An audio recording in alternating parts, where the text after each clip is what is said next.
हे गृह खात्याचं पोलिसांचं काम नाही का? हे देवेंद्र फडणवीस गृहमंत्री म्हणून त्यांचं काम नाही का? हे संसदीय कार्यमंत्री विधानसभा अध्यक्षांचं काम नाही का? की परिस्थिती नियंत्रणाबाहेर जाऊ शकते हे त्यांना कळत नव्हतं का?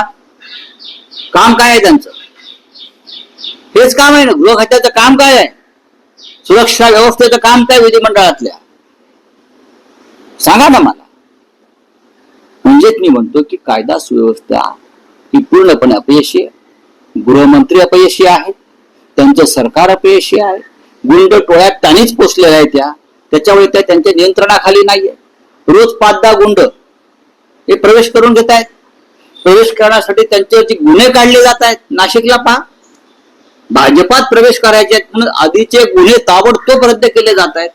अशा या ठगांचं नेतृत्व या राज्यात कोण करताय? मुख्यमंत्री देवेंद्र फडणवीस